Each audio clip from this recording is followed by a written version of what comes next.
नमस्कार। कहानी गोल्ड में आज सुनिए मालती जोशी जी की लिखी कहानी गोपनीय। नीता की शादी हो रही है। माँ के पत्र का यह अंतिम वाक्य मुझे खींचकर 10 साल पीछे लौटा ले गया। लगा जैसे माँ नहीं, बाबू यह समाचार दे रहे हैं। उत्सुकता से हम पांचों बहनें उनके पास सिमट आई हैं। आटा सने हाथ लिए माँ भी भीतर वाले दरवाजे के पास आकर खड़ी हो गई है। सबकी आंखों से उत्कंठा जैसे छलकी पड़ रही है। लेकिन दादी कुछ कहने सुनने दें तब ना। उनका एकालाप शुरू हो गया है। दुनिया भर की लड़कियों के लिए वर मिल जाते हैं, एक इन्हीं देवियों के लिए कोई घर नहीं जुट पाता। जिनकी एक दो हैं वो भी बेचारे दौड़ भाग करते हैं। इनकी 5 है फिर भी चैन की नींद सो रहे हैं। कॉलेज पढ़ा रहे हैं, जैसे कलेक्टर बनकर इन्हीं का घर भर देंगी। मोहल्ले टोले में किसी की शादी हो, दादी का 5 का पहाड़ा शुरू हो जाता। माँ बेचारी असहाय सी सब कुछ सुनती रहती। इतनी सारी कन्याओं को जन्म देने का अपराध तो उन्होंने किया ही था। पति की अकर्मण्यता का दोष भी उनके ही सिर मढ़ा जाता। उस अपमान उस तिरस्कार में हमारा भी हिस्सा होता। जितनी देर संभव होता हम लोग सुनती और फिर सीधे बाहर की राह लेती। मैं तो सीधी भागती ताऊ जी की कोठी की ओर। घर के उस कलहपूर्ण वातावरण की तुलना में मुझे ताऊ जी का घर स्वर्ग लगता। मुझ पर दादी की विशेष कृपा थी। दिन भर कहती, महारानी अपने साथ पूरी फौज ले आई है। वेदना के घूंट पीकर रह जाती मैं। इन 10 सालों में कितना कुछ बदल गया है। दिन भर कोसती रहने वाली दादी हमेशा के लिए मौन हो गई हैं। अपमान और तिरस्कार की यह कहानी भी पुरानी हो गई है। अभाव और घुटन का वह साम्राज्य भी अब नहीं रहा। वैभव के इस शिखर पर बैठी हुई मैं सबका स्नेह आदर मान बटोर रही हूँ। फिर भी मन हुआ दौड़कर ताऊ जी के घर चली जाऊं। दीदी के गले में बाहें डालकर मुंह फुलाकर कहूं, चुपके चुपके सगाई कराई दीदी, हमें बता देती तो क्या हम चुरा लेते आपके उनको। एक अजीब से आवेग से बेचैन हो उठी मैं। माँ के पत्र को वहीं फेंक कर माँ जी के सामने जा खड़ी हुई। माँ जी, मैं कुछ दिनों के लिए घर हो आऊं। वे पूजा घर में चटाई पर बैठी रामायण पढ़ रही थी। चश्मा उतारकर कुछ देर मुझे देखती रही, फिर स्नेहिल स्वर में बोली, क्यों बेटे, माँ बाबूजी सब लोग ठीक? वे तो सब ठीक ठाक हैं माँ जी, बस मुझे ही माँ की याद आ रही है। जरूर हो आओ बेटे, मैं आज ही नकुल से रिजर्वेशन के लिए कह दूंगी। कमरे में लौटते हुए माँ जी के प्रति कृतज्ञता से मेरा मन भर उठा। छोटा देवर नकुल अगले हफ्ते ही अमेरिका जाने को था। मंझली देवरानी के पूरे दिन चल रहे थे। बड़ी ननद अपनी लड़की के साथ घर वर की तलाश में आई हुई थी। मेरे अपने सौरभ सौमित्र की परीक्षाएं सिर पर थीं, पर माँ जी ने किसी बात का उल्लेख तक नहीं किया। सच, जन्म जन्मांतर के लिए वही पति पाने के लिए तो हिंदू शास्त्र में 20 व्रत हैं। सास के लिए ऐसा कोई व्रत न हुआ, नहीं तो मैं उसे जरूर करती। कुछ समय बाद मुझे स्वयं ही अपना यह प्रस्ताव बड़ा हास्यास्पद सा लगा, पर रात के खाने के समय माँ जी ने बकायदा अनाउंसमेंट ही कर दिया। अब पीछे लौटने का कोई चारा ही न रहा। रात इन्होंने पूछा, यह एकाएक घर जाने का प्लान कैसे बन गया? आप कहें तो न जाऊं? मैं बोली, अरे ना बाबा, मम्मी जी की पेशी में खड़े होने की ताव किसमें है? इन्होंने हंसते हुए कहा। मेरा मन जैसे जिद कर बैठा। उनकी चिंता छोड़िए, मैं उन्हें संभाल लूंगी, पर आप अगर नहीं चाहते तो मैं नहीं जाऊंगी। अरे नहीं भाई, मैं तो मजाक कर रहा था। जरूर हो आओ एक बार तुम। मेरे ख्याल से निरुपमा की शादी के बाद गई भी तो नहीं तुम। 4 साल तो हो गए। मेरा अंतर्मन बार बार सिर पटकता रह गया कि एक बार तो अपना अधिकार जताओ मुझ पर, एक बार तो रोक लो मुझे। पर वो तो अपनी तरफ से सारे प्रसंग को समाप्त करके सो गए थे। आहत सी, अपमानित सी, असहाय बैठी मैं उनकी निद्रित आकृति को देखती रही। एक आसुरी इच्छा मन में उठी कि उन्हें अभी जगाकर बताऊं कि मैं नीता दीदी की शादी में जा रही हूं। मेरी बात सुनकर उस चेहरे पर जो धूप छांव का खेल होता, उसे मैं देखना चाहती थी। लेकिन अपनी उत्कट इच्छा को वैसे ही दबाए मैं मूर्तिवत बैठी रही। उस प्रतिक्रिया को झेलने का साहस मुझ में भी कहाँ था। नहीं तो इतने सालों तक उस नाम से परहेज क्यों करती रहती मैं?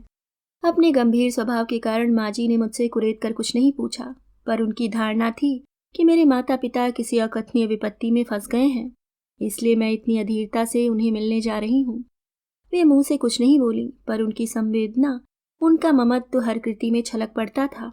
तीनों बच्चों को उन्होंने जिद करके अपने पास रोक लिया था, छोटी सौदामिनी को भी। चलते समय जब उनके पांव छू रही थी तो उन्होंने मुझे अंक में भर लिया और वत्सल स्वर में कहा, देखो बेटे, कोई ऐसी वैसी बात हो, किसी प्रकार की कोई बात हो तो मुझे पत्र देना, संकोच मत करना। कृतज्ञता से उस समय मेरी आंखें भर आई थीं। स्टेशन पर इनके आने की बात थी, पर हमेशा की तरह कोई इमरजेंसी आ गई थी और ये नहीं आ पाए थे। नकुल ही तीनों बच्चों के साथ मुझे छोड़ने आए थे। दोनों बेटों को छोड़कर जाने का यह पहला अवसर नहीं था, पर नन्ही मिनी को छोड़ते समय मन बड़ा वैसा हो रहा था। लेकिन वह शैतान बड़ी मस्त थी, चाचा की गोद में बैठी मजे में मुझे टाटा कर रही थी। नकुल ने उसे हवाई जहाज का लालच दे रखा था। गाड़ी ने सीटी दी और लगा, इतनी देर से प्रयत्नपूर्वक रोके हुए आंसू अब ढुलक ही पड़ेंगे। बड़ी देर तक खिड़की से बाहर मुंह निकालकर अपने आंसू सुखाती रही, छिपाती रही। दिल्ली जब आंखों से बिल्कुल ओझल हो गई, तब मैंने भीतर अपने सहयात्रियों पर दृष्टिपात किया। सामने वाली सीट पर दो माँ बेटी बैठी हुई थी। बिटिया के हाथ में बुनाई थी। मार्च के महीने में बुनाई करते हुए हाथ कितने अजीब लगते हैं। अभी अभी नकुल के लिए और कुमुद, देवरानी के होने वाले बच्चे के लिए दर्जनों स्वेटर बुन चुकी थी। अगले 6 महीनों तक सलाइयां न उठाने का प्रण कर लिया था मैंने। फिर भी पैटर्न देखने का मोह संवरण न कर सकी। अधबुने पल्ले को हाथ में लेकर बड़ी देर तक उलट पुलट देखती रही। पैटर्न दिमाग में उतारती रही। लौटाते हुए औपचारिकतावश पूछ लिया, किसका बुन रही हैं? उत्तर में उस लड़की के गाल सुर्ख हो उठे। माँ एक निश्चल सी हंसी हंस दी। बस फिर कुछ पूछना शेष न रहा। ये इतने सारे गुलाब कहाँ से उगाते हैं? नीता दीदी को सगाई के बाद पहली बार देखा था, तब यही प्रश्न मन में बार बार उठा था। मुझसे 4 साल बड़ी थी दीदी। परस्पर प्रगाढ़ स्नेह के बावजूद हम लोगों में एक अव्यक्त दूरी थी जो हमें छोटा और बड़ा बनाए रखती थी। लेकिन सगाई के बाद जैसे सब कुछ उल्टा हो गया था। दीदी अचानक कई साल नीचे उतर आई थी। उस दिन उनके गले में बाहें डालकर मुंह फुलाते हुए मैंने कहा था, चुपके सगाई कराई दीदी, हमें बताया भी नहीं। बता देती तो क्या हम चुरा लेते आपके उनको? दीदी एकदम हंसती थी, एक सलज हंसी। उनका चेहरा रक्तवर्णी आभा से दमक उठा था। अरे सब कुछ इतनी जल्दी तय हो गया, मुझे भी तो पता नहीं चला। तुम्हें क्या बताती? दीदी ने कहा, पर मेरा ध्यान उनकी बातों में कहाँ था। मैं तो एकटक उनके चेहरे को देख रही थी। ये दीदी एकाएक इतनी सुंदर सी क्यों लग रही हैं, और कितनी छोटी भी। उनका लिहाज करने की जरूरत हो ही न जैसे। फोटो दिखाइए, मैंने मचलकर कहा। मेरे पास कहाँ है, उन्होंने कहा, पर कहते हुए उनका स्वर कांप गया था। बनिए मत, मैंने रूप डालते हुए कहा, नहीं तो हम आपके सामान की तलाशी ले डालेंगे। शैतान, उन्होंने मेरे कान मरोड़ते हुए कहा और अपने सूटकेस में से एक लिफाफा ले आई। ले देख। मैंने फोटो निकालकर जो देखा तो देखती रह गई। खूब सुंदर है ना? मैंने अभिभूत होकर कहा। फोटो कुछ भी नहीं है, दीदी ने बताया। अच्छा, करते क्या है? डॉक्टर है, MS है। आश्चर्य से एक सीटी सी मुंह से निकल गई। दीदी ने फिर एक धौल पीठ पर जमाते हुए कहा, शैतान। अच्छा, आप कान पकड़ लिए, बिल्कुल शरीफ बच्चों की तरह बैठ जाती हूं मैं। सिरे से सब सुनाइए। क्या? उन्होंने भोले अंदाज में कहा। मतलब यही, अपनी दिल्ली विजय की कहानी सुनाइए। उन्होंने फिर एक बार मारने के लिए हाथ उठाया और हंस पड़ी। बहुत बदतमीज होती जा रही है। मैं कुछ नहीं बोली, भोला सा मुंह बनाकर चुप बैठी रही। मेरी उत्सुक आंखों को वे ज्यादा देर तक अनदेखा न कर सकी। कुछ पल झिझकी और फिर स्वयं ही सब कुछ बता गईं। ताऊ जी तो सिर्फ उन्हें दिखाने भर के लिए दिल्ली ले गए थे।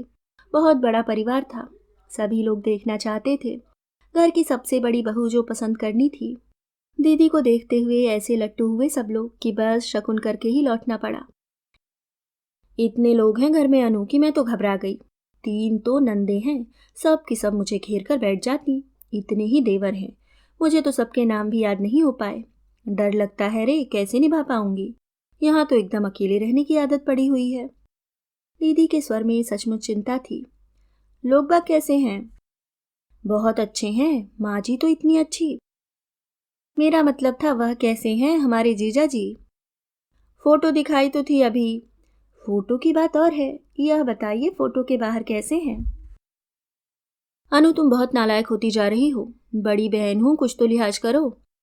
भविष्य में अवश्य ध्यान रखेंगे। फिलहाल यह बताइए, क्या सचमुच आपसे कोई बात नहीं हुई? मैं डांट खाने के लिए एकदम तैयार बैठी थी। दीदी को छेड़ने में मुझे मजा आ रहा था। मैं हैरान थी कि मेरे इस प्रश्न पर वे जरा भी नाराज नहीं हुई।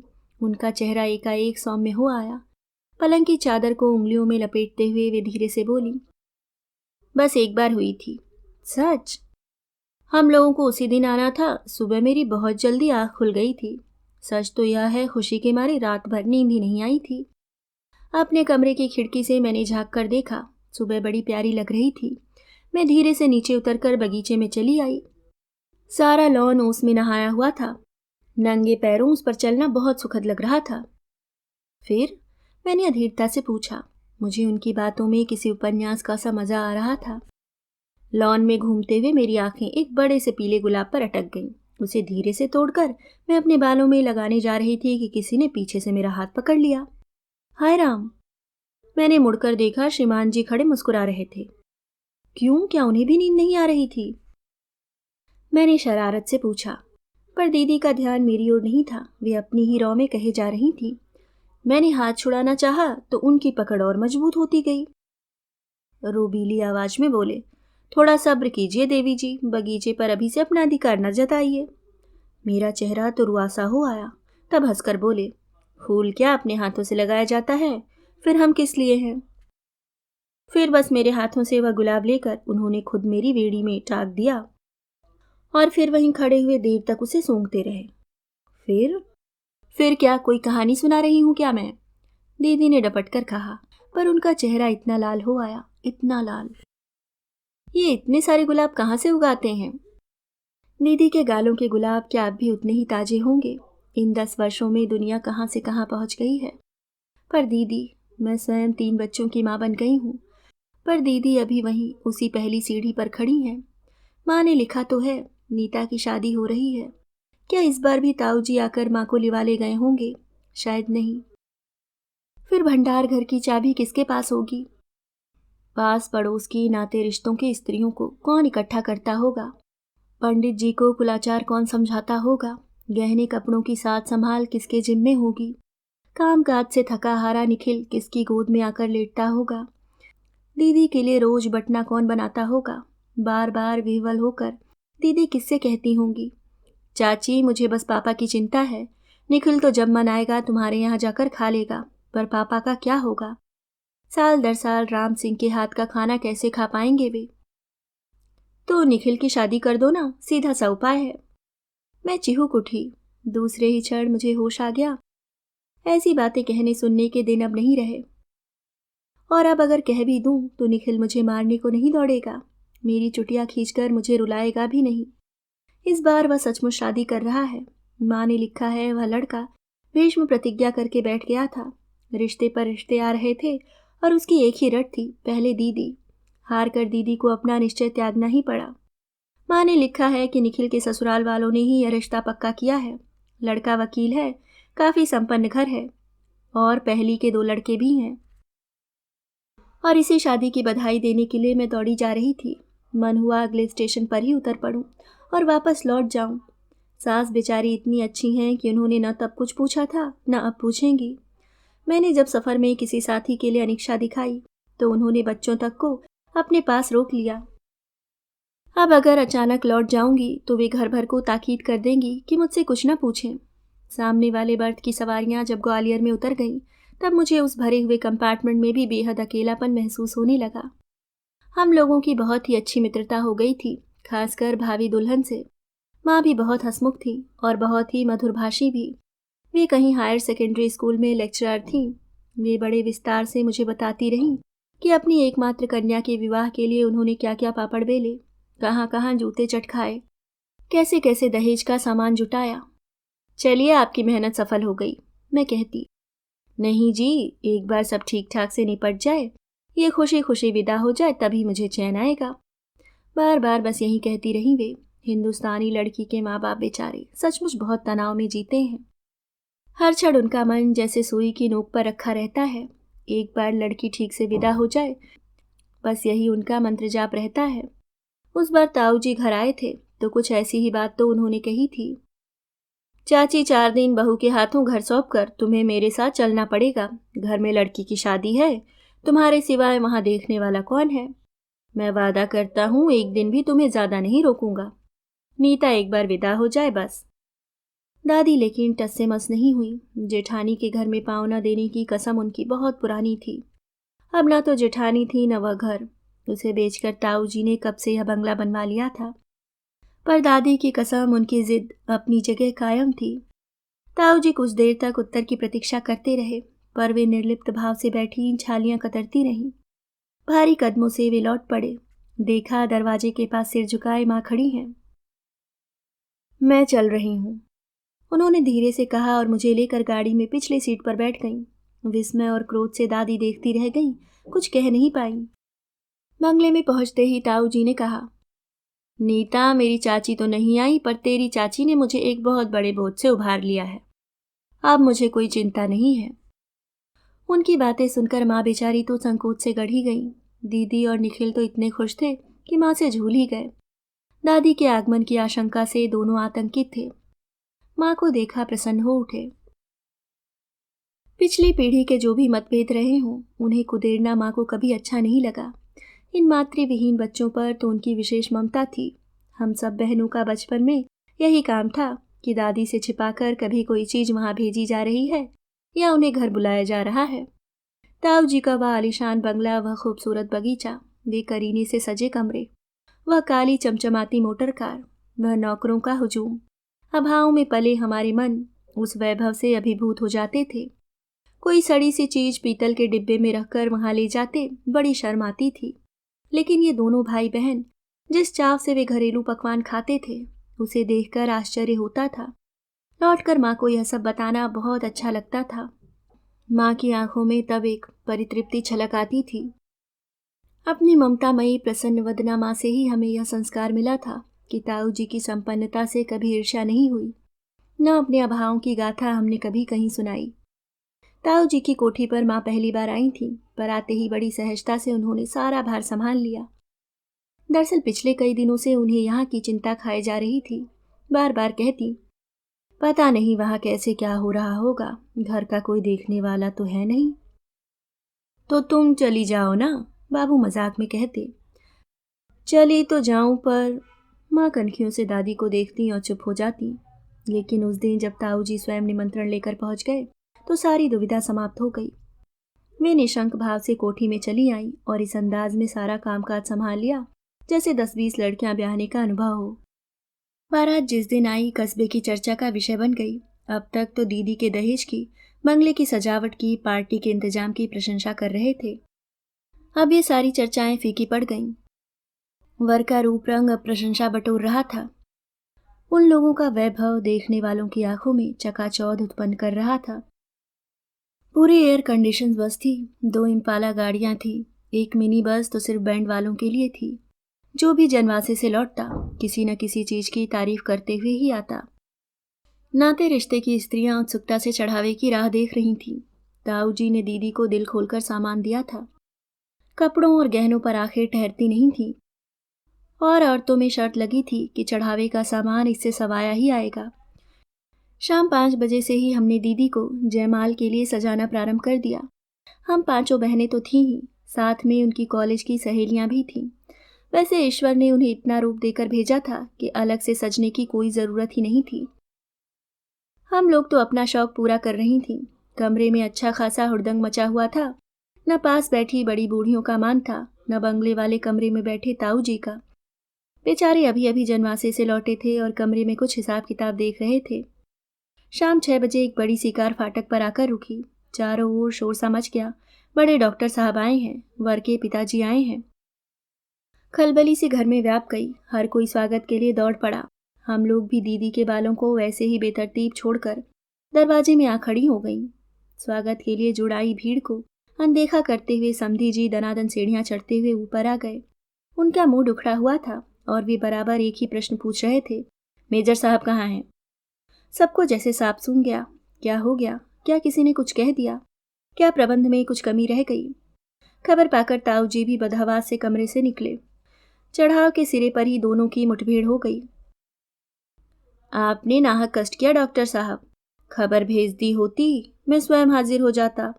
ताऊ जी ने विनम्रता से हाथ जोड़कर कहा। मेजर साहब, मैं निवेदिता के मामा से मिलना चाहता हूँ। उन्होंने गर्जना की। मामा? उसके तो कोई मामा नहीं है। तो मौसी से मिलवा दीजिए। नाना पक्ष का दूर पास का कोई रिश्तेदार हो, मैं उससे मिलना चाहता हूँ। आई एम सॉरी डॉक्टर साहब, नीतू की ननिहाल में कोई नहीं है। ताऊ जी ने अजीब सी घुटी घुटी आवाज में कहा। कोई नहीं है? Then I am sorry major साहब, यह शादी नहीं हो सकती। शादी नहीं हो सकती? क्या कह रहे हैं आप? घबराहट और उत्तेजना के कारण ताऊ जी का स्वर कांप रहा था। मामा या मौसी के न होने से क्या फर्क पड़ता है? बहुत फर्क पड़ता है। किसी से मिले बिना मुझे पता कैसे चलेगा कि आप निवेदिता की मां को किस कूड़ेदान से उठा कर लाए थे? संभाल कर बात कीजिए श्रीमान। पता नहीं कहां से निखिल एकदम फुरफुराता हुआ उनके सामने आकर खड़ा हो गया था। उसका आवेश देखकर तो एक बारगी वे भी डर गए। ताऊ जी ने जबरन निखिल को पीछे खींच लिया। तब कहीं उन्हें दोबारा साहस बंधा। कड़क कर बोले, सोच समझ कर ही कह रहा हूं बरखुरदार, खरा सोना है मेरा बेटा, घूरे पर फेंक देने के लिए नहीं है। ठीक है, अब आप जा सकते हैं। आस्तीन चढ़ाते हुए निखिल को मजबूती से पकड़े हुए ताऊ जी ने कहा और उसे साथ में खींचते हुए कमरे में चले गए। डॉक्टर साहब उसी रोबदाब से जीना उतरने लगे। हम सब चित्रलिखे से खड़े हुए सारा तमाशा देख रहे थे।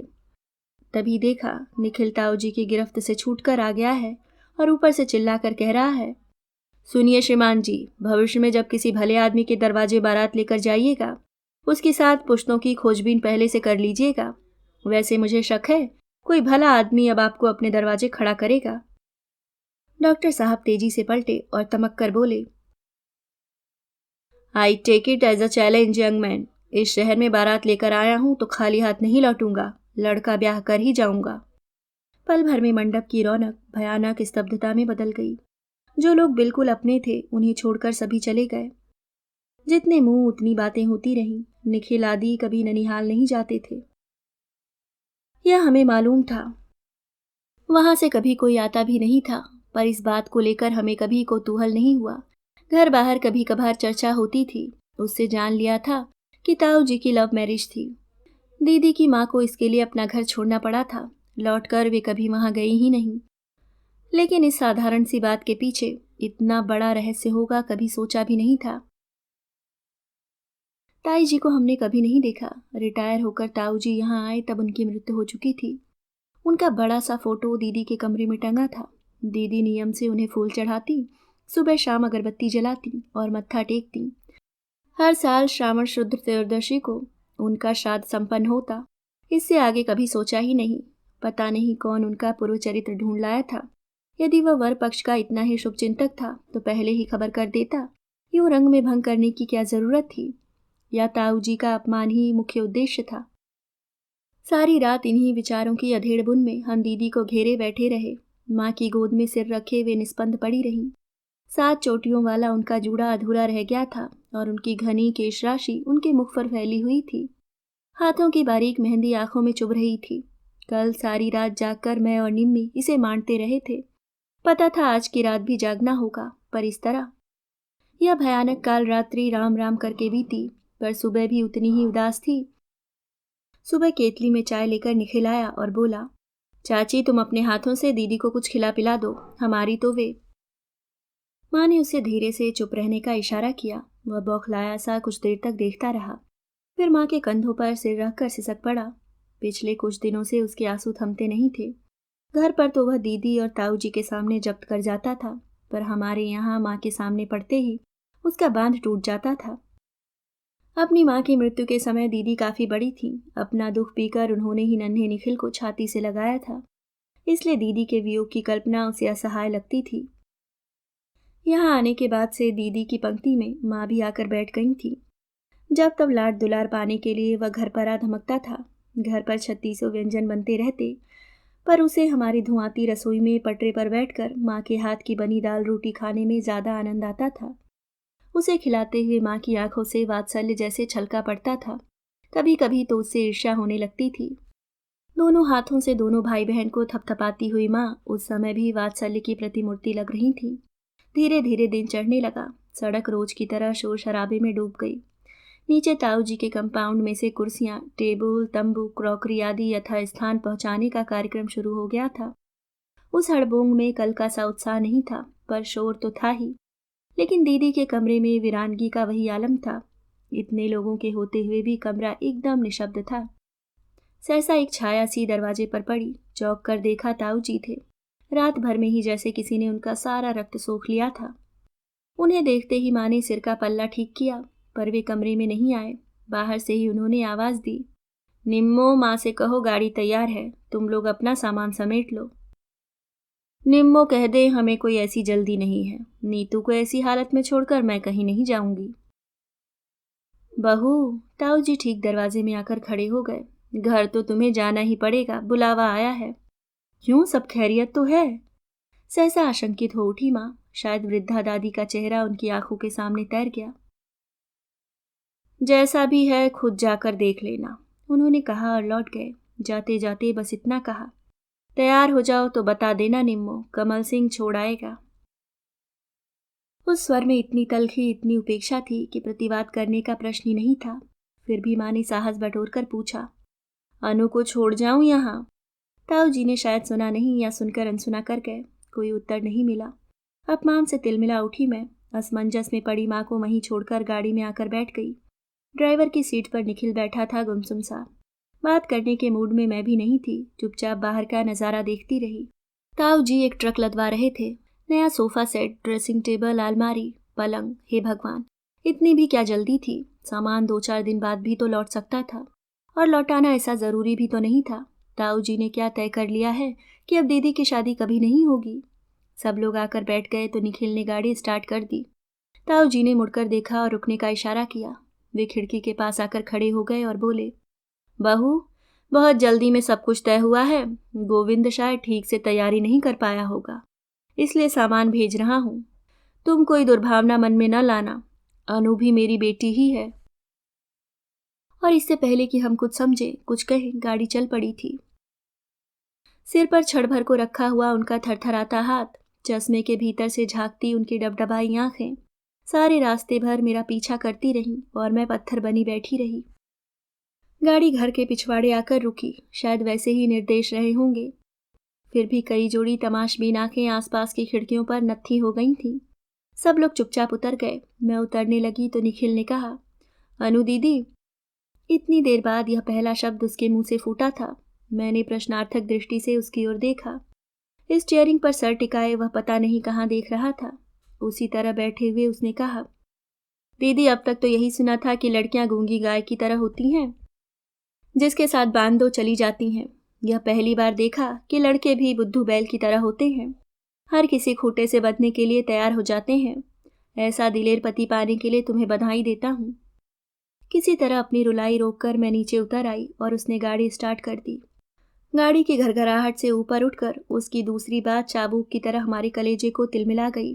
जाते जाते उसने कहा था, चाची, अनु ने मुझे राखी बांधी है, सिर्फ इसलिए चुप हूँ, नहीं तो आज तुम्हारे दरवाजे खून खराबा होकर रहता। माँ और मैं किसी तरह एक दूसरे को सहारा देती गिरती पड़ती भीतर पहुंची। घर का नज़ारा ही बदला हुआ था। कल जो औरतें दीदी के यहाँ ढोलक कूट रही थीं, आज यहाँ विराजमान थी और संयोग की महत्ता पर लेक्चर झाड़ रही थीं। दादी बड़े हुलास से भीतर बाहर डोल रही थीं। उन्हें देखते ही माँ का शरीर गुस्से से कांपने लगा। माँ हमेशा एक विनयशील बहू की भूमिका निभाती रही थीं। 5-5 कन्याओं को जन्म देने का अपराध बोध उन्हें और भी दब्बू बना गया था, पर आज उनकी आंखों में जैसे खून उतर आया। उसी समय बाबू किसी काम से उधर आ निकले और माँ फट पड़ी, अपने ही भाई के पीठ में छुरा भोंकते शर्म नहीं आई आपको? इतने नीचे उतर आए हैं आप? हमने किसी के पीठ में छुरा नहीं भौंका है, बाबू ने लापरवाही से कहा। जब वह शादी टूट गई तभी हमने बात उठाई है। तो दुनिया में और लड़के नहीं थे, यही घर मिला था तुम्हें मुंह मारने के लिए? देख बहू, उल्टा सीधा बकने की जरूरत नहीं है। 5-5 राक्षसियां रख दी हैं उसकी छाती पर मूंग दलने के लिए। सबके लिए दान दहेज कहाँ से लाएगा वह? क्या चोरी करेगा? और यह चोरी नहीं तो क्या है? पूरा ट्रंक भरकर दान दहेज भेजा है उस देवता ने, रख लो सहेज कर। और अब बिरादरी में जब भी कोई शादी हो, अपने जासूस लेकर पहुंच जाना। अभी तो 4 और बैठी हैं, ऐसे ही पार लगाना उन्हें। लोग तो शायद अब हमारे यहाँ निमंत्रण देते भी डरने लगेंगे। कहते कहते माँ कांपने लगी और बेहोश होकर गिर पड़ी। मेरी विदा के समय तक वे उसी तरह अचेत पड़ी रही थीं। ससुराल जाते समय माँ से लिपटकर रोने का सुख भी मुझे नहीं मिल सक ससुराल जाते समय माँ से लिपटकर रोने का सुख भी मुझे नहीं मिल सका। अब सोचती हूँ, मैं इतनी जड़ क्यों हो गई थी उस दिन? क्यों नहीं चीख कर मना कर दिया? घर से भाग क्यों नहीं गई मैं? दादी और बाबू पीछे हटने वाले नहीं थे। मैं भाग जाती तो वे निम्मी को आगे कर देते। भगवान की दया से 5 थी हम, पर कम से कम मेरे सिर तो यह पाप न लगता। क्या वह सिर्फ भय ही था जिसने मेरे पांव बांध दिए थे, या एक मोह था डॉक्टर पति पाने का, बड़े घर की बहू बनने का, जीवन भर भोगी हुई दरिद्रता का मूल्य चुकाने का? बड़ा घर, हाँ सचमुच ही बड़ा घर था वह। उस वैभव से चकाचौंध होने लगी थी। कई ऐसी वस्तुएं थी जो मैंने सिर्फ ताऊ जी के घर देख रखी थी। कई ऐसी चीजें भी थी जो अभी कस्बे वाली उस कोठी में नहीं पहुंच पाई थी। उन्हें देखकर आश्चर्य से भर उठती थी, पर यूं आश्चर्य से भर उठना भी फूहड़पन की श्रेणी में आता था। यह मैंने जल्दी ही जान लिया। जो नहीं जान पाई उसे माँ जी ने समझा दिया। वे सचमुच ममता की मूर्ति थीं। उन्होंने या घर के किसी सदस्य ने मुझे कभी यह आभास नहीं होने दिया कि मैं केवल संयोगवश उस घर में आ गई हूँ। मेरी हर कमी को बड़ी चतुराई से ढका जाता था। पहली बार की विदा में जब लौट कर आई थी तो माँ का दिया ढेर सामान मैंने माँ जी को सौंप दिया। माँ जी ने चुपचाप सब कुछ रख लिया। शाम को देखा कि माँ जी सबके बीच में बैठकर कपड़े बांट रही हैं। नंदों को साड़ियाँ, देवरों को शर्ट पीस, नौकरानी को सूती धोती, इनको सूट पीस और अंगूठी। माँ जी के लिए जो साड़ी आई थी वह कहीं नजर नहीं आ रही थी। उसकी जगह एक भारी सी कामदार साड़ी चमक रही थी। स्टील के बड़े बड़े थाल मिठाई और फलों से भरे अलग रखे हुए थे। इतना रोना आया मुझे। शादी के वक्त तो सब कुछ ताऊ जी ने जुटा दिया। इस बार जो आया बाबूजी की जेब से खर्च हुआ था। उसके लिए 2 दिन घर में खूब कलह हुई थी। आखिर माँ ने ही झल्ला कर कहा था, तो लड़की के लिए इतना बड़ा घर किस बलबूते पर देखा था? अब क्या हेठ ही करवाओगे उसकी वहां? तब कहीं ढंग का कुछ आ पाया था। वह सब लाते हुए मुझे इतना संकोच हो रहा था। जान गई थी कि इस खर्च के कारण अब सुषमा का स्वेटर नहीं बन सकेगा। निम्मो को अपनी चप्पल 2 महीने और चलानी पड़ेगी। विद्योत्मा और तिलोत्मा को पुराने यूनिफॉर्म में ही स्कूल जाना पड़ेगा। यह सब सोच सोचकर इतना दुख हो रहा था। उसके बाद पीहर जाने का उत्साह ही जैसे नहीं रहा। सौरभ के जन्म के बाद माँ का बहुत करुण पत्र आया था। दादी भी अपने परपोते को देखने के लिए तरस रही थी। तब मन मारकर जाना पड़ा था। चलने से 1 दिन पहले माँ जी चुपचाप मेरे कमरे में आई। एक जोड़ी जड़ाऊ कंगन, एक जोड़ी सोने के छोटे कड़े और नोटों की एक गड्डी मुझे थमाते हुए बोली, इसे सौरभ के नाना की ओर से ही समझना बहू, और सबको यही बताना। जैसे कपड़ों की इच्छा हो तुम ही खरीद लेना। अपने माता पिता को कष्ट मत देना। 4 बाल बच्चों का साथ है उनका।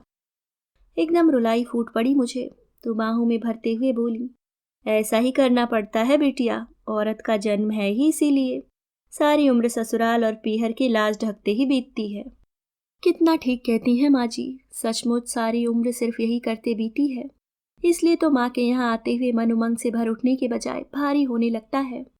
दूर से विदिशा की बत्तियां टिमटिमाने लगी और मेरा मन भागू भागू करने लगा। स्टेशन पर किसी के आने की आशा तो नहीं थी, फिर भी ट्रेन के स्टेशन में प्रवेश करते ही मैंने बाहर झांकना शुरू किया। विद्या और तिलोत्मा दूर से ही दिखाई दे गईं। दोनों दौड़कर मुझसे लिपट गईं। बाप रे, कितनी बड़ी लग रही थीं दोनों। बाबू उसी अनुपात में बुढ़ा गए थे। आप लोगों को खबर हो गई थी क्या?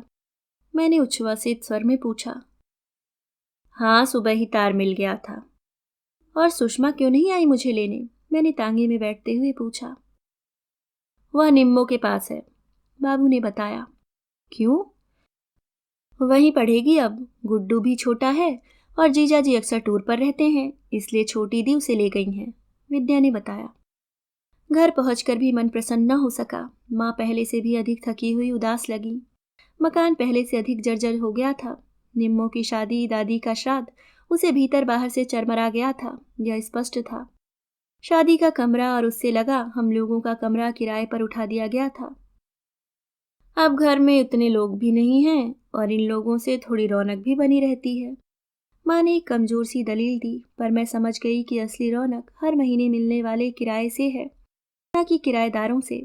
उस छोटी सी जगह में अजनबी लोगों के बीच मेरा तो दम घुटने लगा।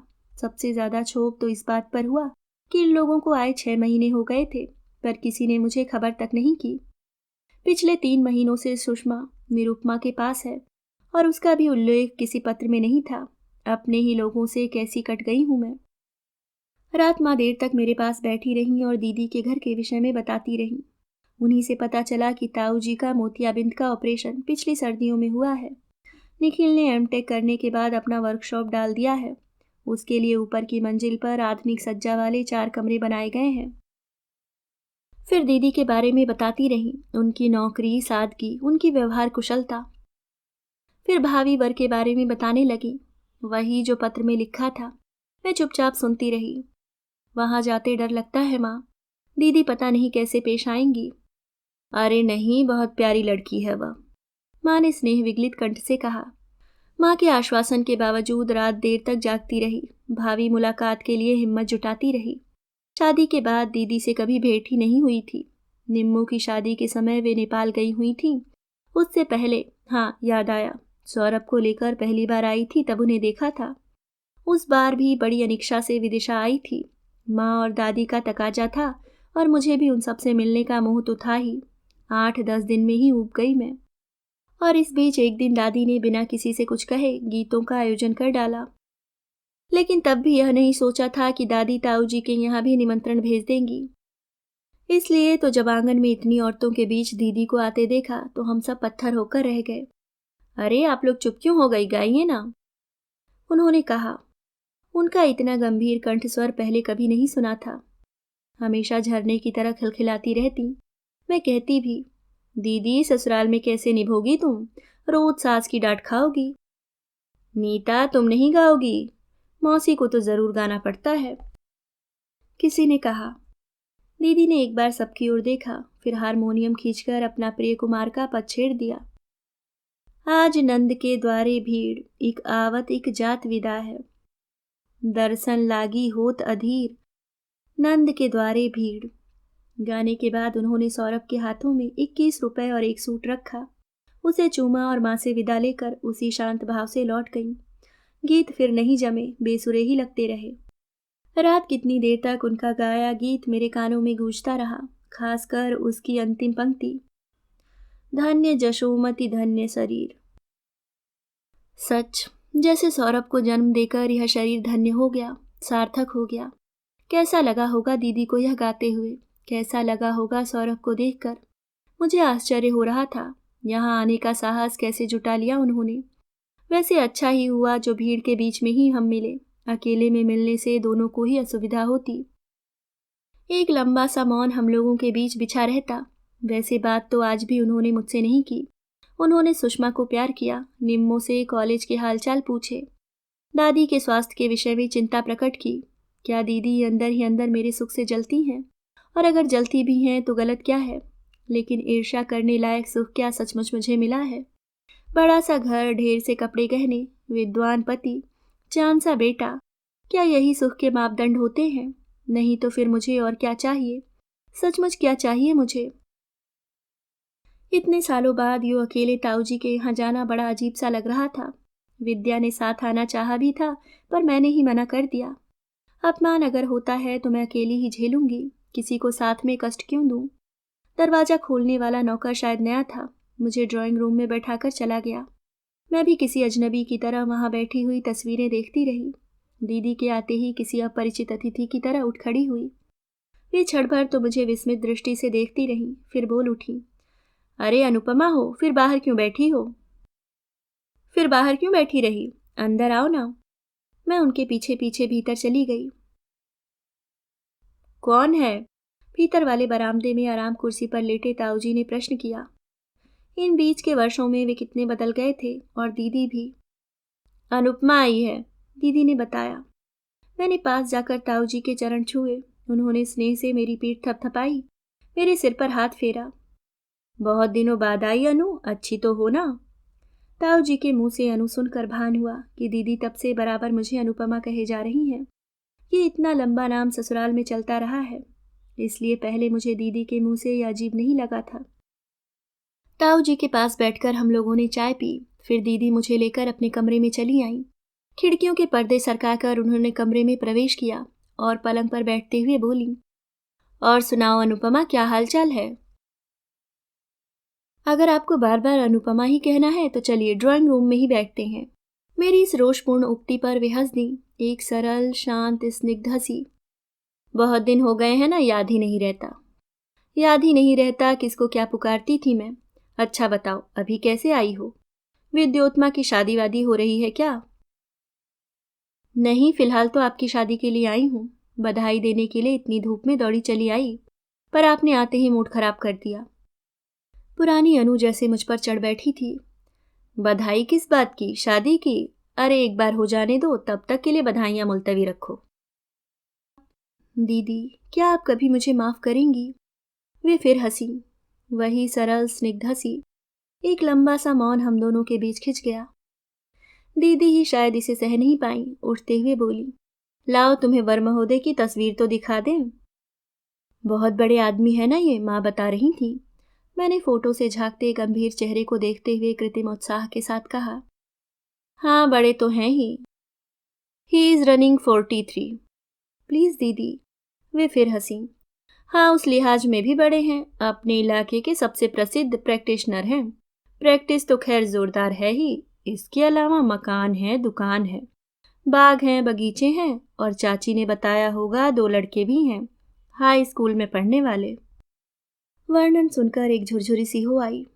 दीदी की तीक्ष्ण आंखों ने मेरी प्रतिक्रिया भांप ली। बोली, तुम्हें अच्छा नहीं लगा शायद, लेकिन इसमें आश्चर्य की क्या बात है? समय रहते शादी हो जाती तो मेरे भी बच्चे होते कि नहीं। निखिल की बहू के रिश्ते में है ना? मैंने बात बदलने के लिए कहा। हाँ उसके मामा हैं। ये तो बड़ा उटपटांग रिश्ता हो जाएगा। सीधा सरल तो इस जिंदगी में कुछ हुआ ही नहीं, क्या करें। एकदम मेरा मन वहां से उखड़ गया। उसके बाद दीदी ने निखिल की बहू की फोटो दिखाई, यानी कपड़े दिखाए, उसकी सगाई का एल्बम दिखाया। पर मेरा मन भागू भागू करता रहा। लगा कि जो खाई हम लोगों के बीच आ गई है वह कभी नहीं पट पाएगी। शाम को लौटने लगी तो निखिल ने आवाज दी, अनु दीदी रुको, मैं छोड़ने चल रहा हूँ। मुझे लगा कि वह गाड़ी निकालेगा। ताऊ जी की बड़ी सी एम्बेसडर तो कहीं नजर नहीं आ रही थी। हाँ, दरवाजे पर एक जीप अवश्य खड़ी थी, पर निखिल पैदल ही चल पड़ा। वह इतना बदला बदला सा, इतना अजनबी सा लग रहा था कि साथ चलते संकोच हो रहा था। अनु, सड़क पर आते ही उसने कहा, दीदी क्या इस शादी से खुश हैं? क्या पता, उनके मन की थाह कौन ले सका है। बड़ी मुश्किल से राजी हुई हैं। मैं तो सत्याग्रह करके बैठ गया था। फिर पापा ने भी समझाया कि सारी जिंदगी मैं तो साथ नहीं दे सकता। कल को निखिल की बहू का मन कैसा हो जाए क्या पता, फिर किसका मुंह देखकर जियोगी। बड़ी मुश्किल से हाँ की उन्होंने। मैं कुछ नहीं बोली, चुपचाप साथ चलती रही। तुम तो आती रहोगी ना रोज? उसने बड़ी आशा से पूछा। मैं? हाँ, तुम आओगी तो दीदी को जरा सहारा हो जाएगा। बेचारी एकदम अकेली पड़ गई हैं इन दिनों। बहुत मुश्किल से हाँ कर पाई मैं। गली तक छोड़कर वह मुड़ने को ही था कि मैंने कहा, घर चलो ना, दीदी के लिए एक चीज भेजनी थी। माँ, निखिल आया है मुझे छोड़ने। मैंने भीतर जाकर बताया तो माँ बदहवास सी बाहर दौड़ आई। अंदर नहीं आएगा बेटा? माँ ने कांपते स्वर में पूछा। आऊंगा चाची, बहू को लेकर तुम्हारे पैर पड़ने जरूर आऊंगा। आज लेकिन माफ कर दो, दीदी घर पर अकेली हैं। माँ दूर तक उसे जाता हुआ देखती रही, फिर एकाएक उनके मुंह से निकल पड़ा, दोस्तों ने मेरा बेटा भी मुझसे छीन लिया। और मेरे कंधे पर सिर रखकर वे सिसक पड़ी। शादी में सिर्फ 4 ही दिन रह गए थे। बिल्कुल सादा समारोह होने को था, फिर भी काम का पहाड़ सा दिखता था, और करने वाला सिर्फ निखिल। उसने मुझे पकड़ लिया था। दिन भर हम लोग लिस्ट बनाते, शॉपिंग करते, मंडप की सज्जा पर, पार्टी के मेन्यू पर गर्मा गर्म बहस करते। दीदी निर्लिप्त भाव से सारी तैयारी देखती रहती। पिछले कई सालों से घर के हिसाब किताब की वे ही मालकिन थी, इसलिए जहां फिजूल खर्ची का अभाव होता हाथ रोक लेती।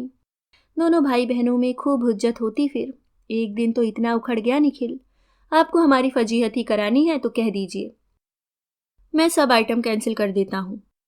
गुस्से में आकर दीदी ने चाबियां पटक दी। निखिल बेचारा अपना सा मुंह लेकर रह गया। यह ठीक रहा। मैंने चाबी का गुच्छा उठाकर कमर में खोस लिया और कहा, आपसे चाबी हथियाने के कई उपायों पर हम लोग विचार कर चुके हैं, पर बिल्ली के गले में घंटी बांधने की हिम्मत ही नहीं पड़ती थी। मेरी इस बात पर सभी हंस पड़े। वातावरण का तनाव एकदम कम हो गया। रोज तो मैं शाम को घर लौट जाती थी, पर शादी के पहली वाली रात मैं वहीं रह गई। मेहंदी लगाने का प्रोग्राम था। दीदी से छिपाकर मैंने मेहंदी घोल रखी थी। डर लग रहा था कि वे मना कर देंगी, पर उन्होंने इतनी निर्लिप्तता से हाथ आगे बढ़ा दिया जैसे उनका नहीं किसी और का हाथ हो। निखिल काफी देर तक बैठकर हमसे गप्पे लगाता रहा। आखिर दीदी ने ही डांटा, चल कर सो जाना, अब सुबह फिर से जल्दी उठना है। देखा अनु दीदी, इन्हें कितनी चिंता हो रही है। सुबह 6 की ट्रेन से आने वाले हैं ना वे लोग।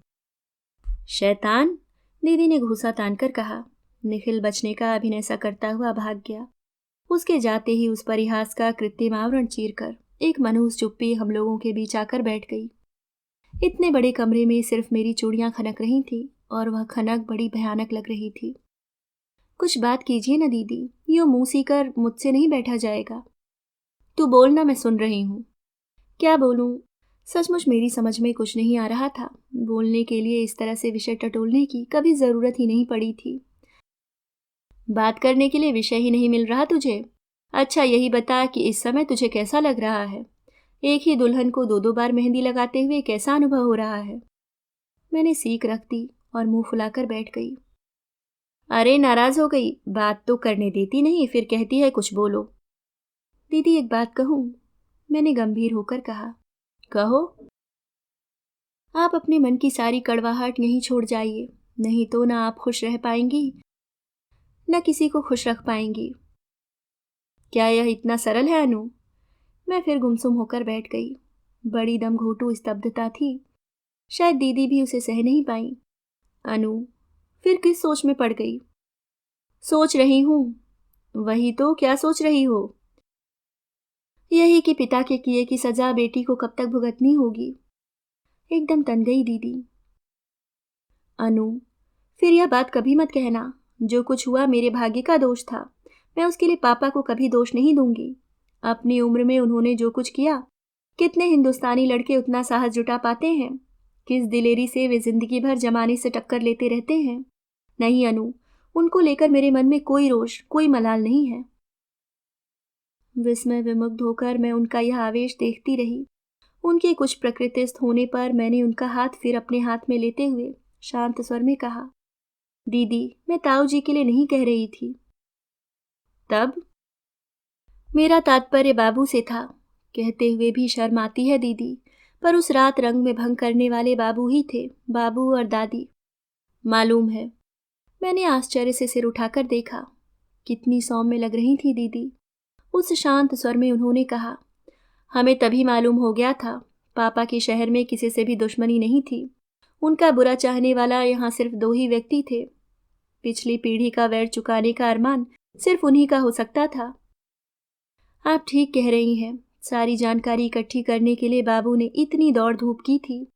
इतनी लगन से तो उन्होंने जिंदगी में कोई काम नहीं किया।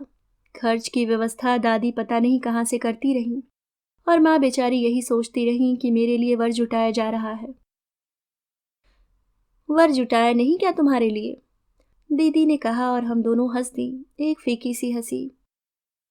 हाँ, बापू ने बहुत तिकड़म से मेरे लिए सुख का सौदा किया था, परंतु।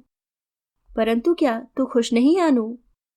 मैंने एक बार उनकी ओर देखा और फिर दृष्टि झुकाते हुए कहा, खुश कैसे हुआ जाता है दीदी? बंगले से, मोटर से, कपड़ों से या गहनों से? क्या उनके जीवन में तीसरा कोई है? दूसरे तीसरे के लिए उनके पास समय ही कहाँ है। वे तो मशीन की तरह रुपए बनाने में लगे हुए हैं। रोज पासबुक में आंकड़े बढ़ते जाते हैं, और मैं सोचती हूँ इतने पैसों का आखिर क्या होगा। दुनिया तो पैसे के पीछे भाग रही है पगली, और तू है कि गरीब घर की लड़की हूं ना दीदी। इतना ज्यादा वैभव मुझे सालने लगता है। कभी मेरा मन शांति से उस वैभव का उपभोग नहीं कर पाता। कभी माँ से भी नहीं कहा है दीदी, सिर्फ तुम्ही से यह बात कह रही हूँ। पति की प्रसिद्धि के साथ साथ उसकी हृदयहीनता की कहानियां भी मुझ तक पहुंचती रही हैं, और तब मन पता नहीं कैसा हो जाता है। खाना खाती हूँ तो लगता है पता नहीं कितने लोगों ने इसकी फीस जुटाने के लिए 2 जून खाना नहीं खाया होगा। तब हर कौर गले में फंसने लगता है। शादी हुई थी ना दीदी, तब बहुत नाज था मुझे कि एक मशहूर डॉक्टर की बहू, एक कुशल सर्जन की पत्नी बनी हूं मैं। पर अब तो जैसे इस नाम से ही उबकाई आने लगती है। दीदी शांत भाव से सब कुछ सुन रही थी। मेरे चुप होते ही बोली, चुपचाप सहती क्यों है यह सब? पत्नी होकर भी प्रतिकार नहीं कर सकती? यही तो मुश्किल है दीदी, साहस ही नहीं होता। तुम होती तो शायद कुछ कर सकती। अनु, मुश्किल तो यह है कि तुम कभी इस बात को भूल नहीं पाती कि उस घर में तुम्हारा प्रवेश एक संयोग मात्र है, इसलिए अपने अधिकारों के प्रति तुम इतनी उदासीन हो।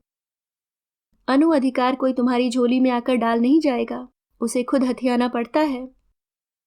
दीदी शायद ठीक कह रही थी। सुबह सवेरे शहनाई की मंगल ध्वनि मुझे जगा गई। हड़बड़ाकर उठ बैठी मैं। बाहर निकलते ही ताऊ जी मिल गए। जगाई बिटिया, जल्दी से तैयार होकर जरा मेहमानों की खबर ले लो। आ गए क्या वे लोग? हाँ, कब से ही। मेहमानों से मिलकर फिर जरा नीचे हॉल में भी झांक लेना। निखिल पता नहीं कैसा क्या कर रहा है। जल्दी जल्दी नहा धोकर मैं मकान के नए वाले सूट की ओर भागी। बारात इस बार यहीं ठहराई गई थी। नीचे हॉल में सारे संस्कार होने थे। छोटी सी बारात थी, 5-7 पुरुष और उतनी ही लड़कियां। व्यवस्था तो सब थी ही, मुझे सिर्फ सुपरविजन करना था। 9 बजे माँ भी विद्योत्मा और तिलोत्मा को लेकर आ गई, दीदी के कॉलेज के कुछ सहयोगी भी। तब उस ओर से निश्चिंत होकर मैं दीदी के पास दौड़ गई। वे ड्रेसिंग टेबल के सामने बैठी थी। यह क्या, आप अपने हाथ से चोटी कर रही हैं?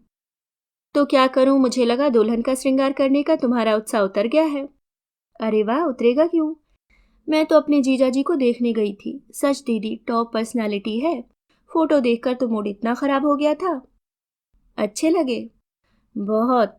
बातचीत से ही उनकी विद्वता झलकती है। लेकिन नाम कितना अजीब सा है ना, दयाशंकर। हमें तो आज ही पता चला। ठीक तो है, इतना सार्थक नाम तो मैंने पहले कभी नहीं सुना। दया करने वाले व्यक्ति का नाम दयाशंकर ही तो होना चाहिए। दीदी प्लीज, मैंने कृत्रिम कोप से आंखें तरेरी। अब जरा 5 मिनट शराफत से बैठ सकती हैं आप, नहीं तो मैं जूड़ा नहीं बना सकूंगी। आपके बाल संवारना हंसी खेल नहीं है। कहने को कह तो गई मैं, पर याद आया कि कभी यही बाल मेरी मुट्ठी में नहीं आते थे। अब ना तो ऐसी सघन केश राशि रह गई है, न वह चमक। कहीं कहीं एक आध चांदी का तार भी झलक रहा था। बच्चे आए हैं? थोड़ी देर बाद उन्होंने पूछा। शायद नहीं, दिखाई तो नहीं दिए। सच अनु, बहुत प्यारे बच्चे हैं। मम्मी की मृत्यु के बाद निखिल कैसा बेचारा सा लगता था, वैसे ही लगते हैं। सच कह रही हूँ, सिर्फ उन बच्चों को देखकर ही मैंने शादी के लिए हाँ की है। मैं विस्मय विस्फारित नेत्रों से उनका प्रतिबिंब देखती रही। फिर थोड़ी देर बाद बोली, अनु, साकेत का वह गीत याद है? कौन सा? अब वे बासर बीत गए। मुझे कुछ भी याद नहीं है, मैं आपकी तरह साहित्यिक नहीं हूँ, मैंने तुनक कर कहा। वे हंस दी, अपनी शांत मधुर हंसी। किंतु बाहर से सौम्य दिखने वाला उनका व्यक्तित्व कितना हठी था, यह मैंने उस दिन जाना। उनकी मेरी बार बार झड़प होती रही। मेरे लाह कहने पर भी उन्होंने लाल साड़ी नहीं पहनी, चेहरे पर चित्रकारी नहीं करने दी, हाथों में फूलों के गजरे लगाने से भी इनकार कर दिया। मैं अब शोरशी दुल्हन नहीं हूं अनु, शादी के साथ ही माँ भी बन रही हूँ। मुझे अपनी गरिमा में रहने दो। जूड़े पर वेड़ी भी लगाएंगी कि नहीं, बता दीजिए। मैं तुनक पड़ी। लगा दो भाई, जूड़ा अब अपना कहाँ रहा, वह तो तुम्हारी कलाकृति बना हुआ है। वे मेरी ओर पीट करके बैठ गईं। अनुपमा जी, आप चुप क्यों हैं, नाराज हो गईं? जी नहीं, बहुत खुश हूं मैं, आपकी हर बात मुझे आनंद विभोर कर रही है। यही तो मुसीबत है अनु, कल तुम्ही ने तो कहा था मन की सारी कड़वाहट यहीं छोड़ जाओ। जी कहा था, और जरूर कहा था, तब यह नहीं पता था आपके मन में नीम का एक पूरा पेड़ उगाया है। एक अजीब सी हंसी हंस दी वे।